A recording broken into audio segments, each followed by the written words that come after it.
Assalamualaikum warahmatullahi wabarakatuh. Selamat siang Ibu Bapak dosen dan rekan-rekan teman saya. Pada kesempatan kali ini izinkan saya Asya Safa Jaswara mempresentasikan hasil penelitian saya yang berjudul Analisis Pemasaran Karya Tanah Liat Terhadap Konsumen.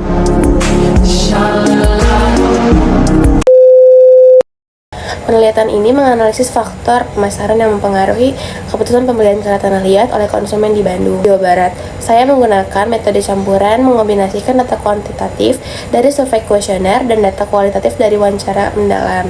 Analisis kuantitatif mengevaluasi pengaruh bauran pemasaran atau kualitas produk, desain, harga promosi, dan distribusi. Sementara itu, analisis kuantitatif menggali motivasi konsumen, persepsi nilai, pengaruh budaya lokal, serta tantangan dan peluang industri. Tujuan saya adalah memberikan pemahaman mendalam tentang preferensi dan perilaku pembelian konsumen karya tanah liat di Bandung. Selanjutnya, produk karya tanah liat seringkali membawa nilai budaya dan identitas lokal yang kuat. Teknik pembuatan yang diwariskan secara turun-temurun, motif-motif tradisional yang kaya makna, serta penggunaan bahan baku lokal menjadi ciri khasnya, membedakannya dari produk industri. Konsumen tidak hanya membeli produk fungsional atau estetis, tetapi juga membeli sepotong warisan budaya dan memberikan dukungan terhadap pelestariannya. Oleh karena itu, pemasaran produk tanah liat dapat memanfaatkan narasi tentang asal-usul, proses pembuatan, dan makna simbolis untuk menarik konsumen yang menghargai nilai-nilai ini. Selain itu, isu keberlanjutan juga semakin relevan dalam keputusan pembelian konsumen. Produk kerajinan tanah liat yang sering kali menggunakan bahan baku alami dan proses produksi yang lebih ramah lingkungan memiliki potensi besar untuk menarik segmen pasar yang peduli terhadap isu-isu lingkungan. Pemasaran hijau dapat menjadi strategi yang efektif dengan menyoroti aspek-aspek seperti penggunaan bahan daur ulang atau lokal, proses produksi yang minim limbah, dan dukungan terhadap praktik kerajinan yang berkelanjutan. Lalu, transformasi pemasaran digital. Media sosial dan platform digital telah mengubah lanskap pemasaran secara signifikan, termasuk dalam industri kerajinan. Pemasaran digital menawarkan keunggulan seperti visualisasi produk yang menarik, interaksi langsung dengan konsumen, dan kemampuan untuk membangunkan komunitas daring. Pengrajin dapat memanfaatkan platform seperti Instagram, Pinterest, dan Marketplace untuk memamerkan karya mereka, bercerita tentang proses kreatif, dan membangun hubungan dengan calon pembeli. Oleh karena itu, penting untuk memahami lebih lanjut efektivitas pemasaran digital dalam mempengaruhi keputusan pembelian konsumen pengrajin. Selanjutnya, pada tinjauan pustaka, penelitian mengenai pemasaran produk kerajinan, termasuk karya tanah liat, telah menyoroti pentingnya nilai budaya dan identitas lokal dalam menarik konsumen. Selain itu, isu keberlanjutan dan praktik pemasaran hijau juga semakin relevan dalam preferensi konsumen.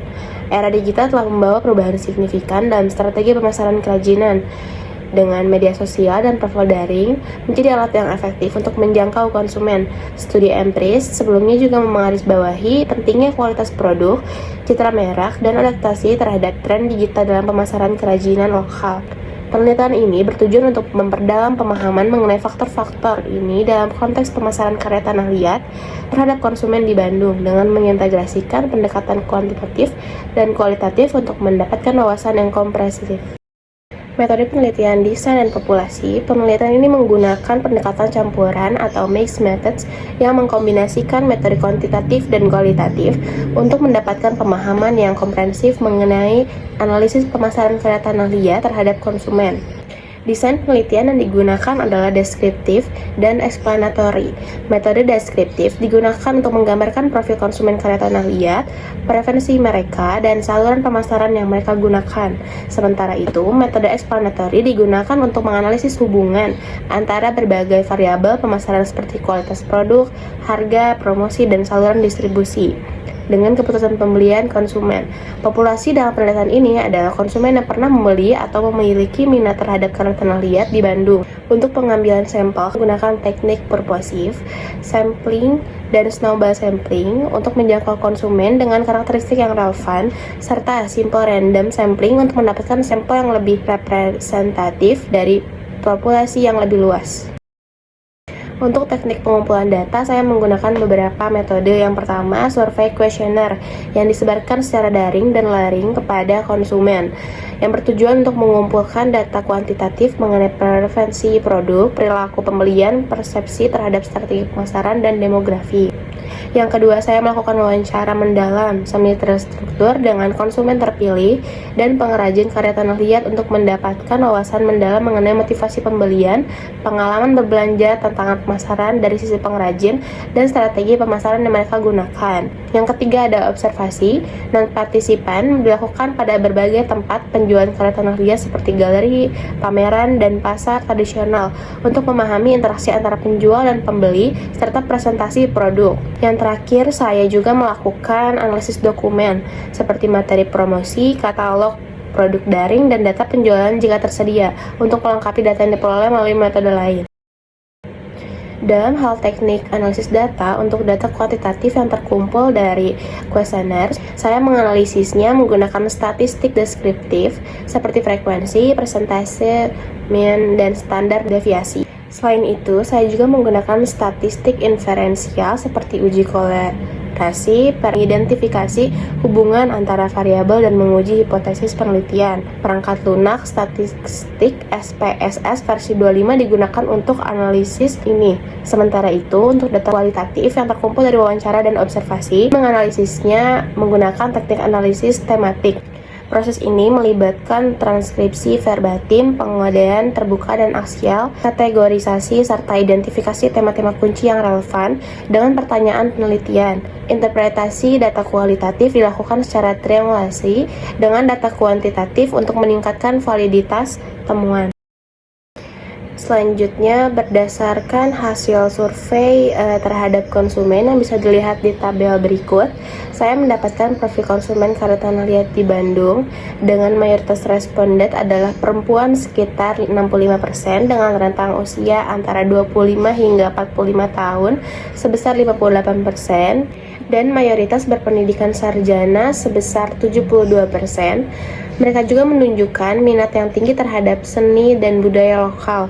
Untuk sumber informasi, utama mengenai karya tanah liat, media sosial mendominasi dengan 78%, diikuti oleh rekomendasi dari teman atau keluarga sebesar 62%.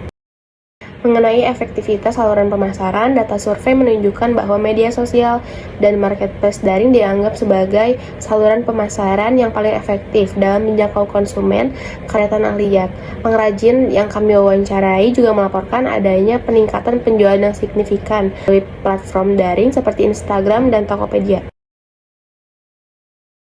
Untuk analisis tematik dari wawancara mengungkapkan bahwa konsumen umumnya memberikan apresiasi terhadap penggunaan visual yang menarik di media sosial dan informasi detail tentang produk yang disediakan secara daring.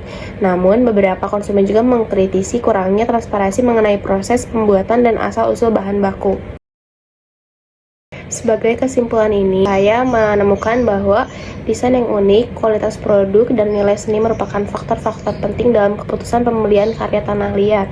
Media sosial dan marketplace daring terbukti menjadi saluran pemasaran yang sangat efektif. Selain itu, apresiasi terhadap nilai budaya dan kesadaran akan berkelanjutan juga memiliki pengaruh positif terhadap minat beli konsumen. Secara teoritis, penelitian ini memperkuat literatur mengenai perilaku konsumen produk kerajinan dengan menyoroti peran nilai budaya dan keberlanjutan. Penelitian ini juga memberikan kontribusi pada pemahaman tentang efektivitas pemasaran digital dalam konteks produk kerajinan lokal. Untuk saran praktis, para pengrajin disarankan untuk terus berinovasi dalam desain dan menjaga kualitas produk, serta memanfaatkan platform media sosial dan marketplace daring secara strategis. Mengkomunikasikan nilai budaya dan aspek keberlanjutan produk juga sangat dianjurkan untuk menarik segmen konsumen yang relevan. Meskipun penelitian ini memiliki keterbatasan dalam ukuran sampel dan fokus pada satu wilayah geografis. Sekian dari presentasi saya. Maaf jika ada kesalahan atau salah kata. Wassalamualaikum warahmatullahi wabarakatuh.